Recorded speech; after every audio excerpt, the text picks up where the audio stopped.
Chère communauté, j'espère que vous allez bien. Heureux de vous retrouver dans une nouvelle vidéo, toujours dans le cadre de notre chaîne qui vise à donner certaines informations et idées par rapport à la performance et au développement des compétences et des habilités des jeunes.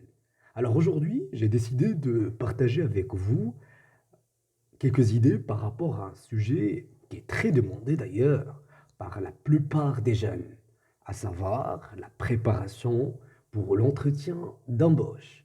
Mais avant de commencer, n'oubliez pas s'il vous plaît de liker la vidéo et puis de cliquer sur le bouton s'abonner pour avoir toutes les nouvelles vidéos.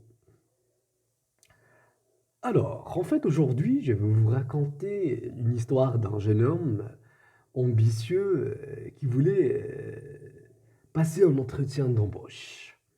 Donc, il était présélectionné pour un entretien d'embauche, mais le problème, c'est qu'il n'a pas quand même assez d'informations. Donc, il est quand même dans une situation un peu gênante.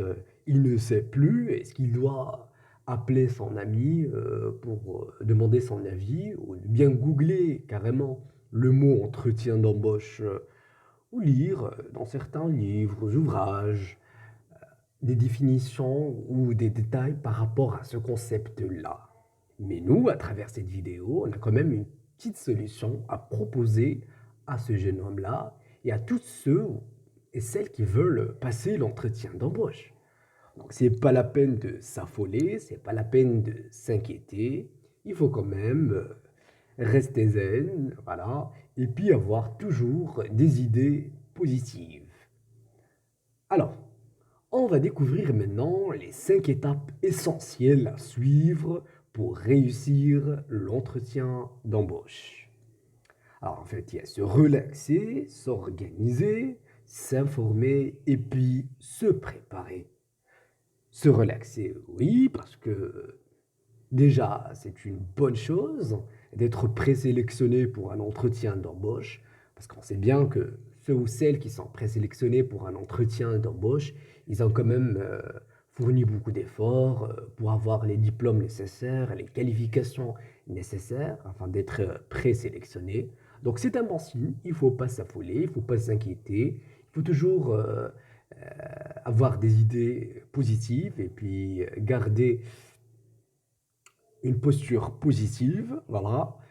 Se relaxer, certes, mais pas se relaxer jusqu'à l'entretien d'embauche. Parce que si on se relaxe sans rien faire, eh ben, ce serait vraiment le chemin vers l'échec. Il faut se relaxer, certes, mais en même temps, commencer à s'organiser.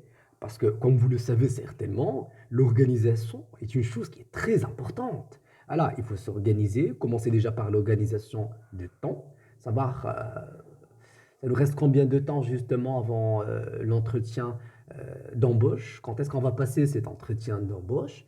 Faire élaborer un planning, donc commencer à effectuer les tâches par priorité. Donc l'organisation du temps est une chose qui est très très importante. L'organisation aussi et surtout la gestion des émotions, voilà, parce que tout passe par les émotions, par les sentiments. Il faut savoir gérer ses émotions, gérer ses sentiments et ne recevoir que les idées positives, justement.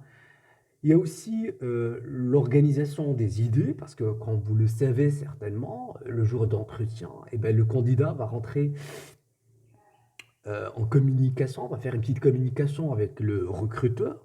Donc, il doit savoir quand même organiser ses idées parce qu'il va parler peut-être de son parcours scolaire, universitaire, de ses expériences professionnelles, de ses ambitions, de son projet professionnel. Donc, il doit quand même organiser les idées afin de séduire le recruteur et aussi s'informer, voilà, parce que l'erreur en fait commise par certains candidats, c'est que voilà, ils décident de partir pour passer l'entretien d'embauche, mais sans avoir aucune idée sur la structure ou l'organisation là où ils vont passer l'entretien d'embauche. Et là, vraiment, c'est quand même un risque.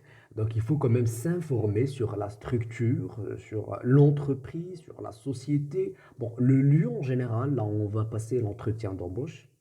Alors, lorsque je parle d'information, eh ben, je parle justement de, par exemple, le nom de la structure,